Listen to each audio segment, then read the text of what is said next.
தளபதி விஜய் அவர்களை பார்க்க போனோம். அவர் வந்து இங்கே வர்றதா சொன்னார். நான் வந்து உங்களை பார்க்குறேன் அப்படின்னு சொல்லி எங்கள் தலைமை எல்டியூசி ஏஎஸ்சி ஏஐசிசிடியு மாநில தலைவர் தோழர் பாரதி அவர்கிட்ட சொன்னார். நாங்கள் வந்து என்னன்னா இப்போ தளபதின்றது இப்போ எல்லாருக்குமே தெரியும் அவர் எப்படின்னு சொல்லி. அவர் வந்தால் ரசிகர் கூட்டம் அதிகமாக இங்கே வந்துடுவாங்க. அது இல்லாமல் பக்கத்தில் ஜிஹெச், இந்த பக்கம் வந்து சென்ட்ரல் ரயில்வே இருக்குது, ரயில்வே ஸ்டேஷனுக்கு.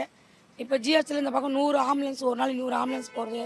இதெல்லாம் இடைஞ்சலாக ஆகிடும், மக்கள் கூட்டம் அதிகமாகிடும், ரசிகர் கூட்டமும் அதிகமாகிடும். அதனால் வந்து நாங்கள் இருக்கிற இங்கே போராட்டமும் வந்து வேறு எதனா பிரச்சனைக்குள்ளே வந்துடும். இந்த அரசாங்கம் சொல்லுவாங்க இல்லையா, அத்தை ஒச்சிட்டாங்க இதை வச்சுட்டாங்க ரசிகர் வந்து தளபதியோட ரசிகர்னு சொல்லி சொல்லுவாங்கன்னு. நான் அதனால் எங்கள் தலைவர் தோழர் பாரதி அவர்கள் வந்து நாங்களே வந்து பார்க்குறோம், போய் அவர்கிட்ட பேசுகிறோம்னு நேற்று நாங்கள் போனோம். எங்களை நல்லா வரவேற்பு கொடுத்தாரு அவர்.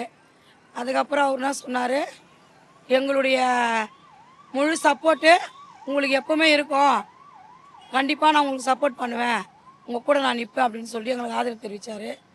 நேற்றுலாம் நல்ல மழை.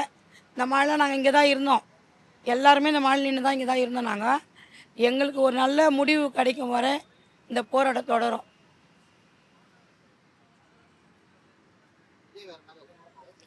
அதுதான் சொன்னாருங்க, கண்டிப்பாக எங்கள் ஆதரவு உங்களுக்கு இருக்கும் அப்படின்னு சொன்னார். ஒன்றாரும் நாங்கள் எல்லாருமே வந்து ஒரு 10, 15, 18 பேர் போனோம். எல்லாருக்கிட்டையுமே எங்களுடைய கருத்தை, எல்லாருக்கிட்டையுமே எங்களுடைய குறையெல்லாம் கேட்டார், என்ன பிரச்சனைன்றதை கேட்டார். நாங்கள் எல்லாம் சொன்னோம் தளபதிக்கிட்ட. தளபதி சரின்னு சொல்லி ஆதரவு தெரிவித்தார், கஷ்டப்படாதீங்க அப்படின்னு சொன்னார். அதுக்கப்புறம் எங்கள் கேஸ் கோர்ட்டில் இருக்கிறத நாங்கள் பேசினோம் தளபதிக்கிட்ட. தளபதி என்ன சொன்னார், கண்டிப்பாக எங்கள் ஆதரவு உங்களுக்கு தான் சொன்னார்.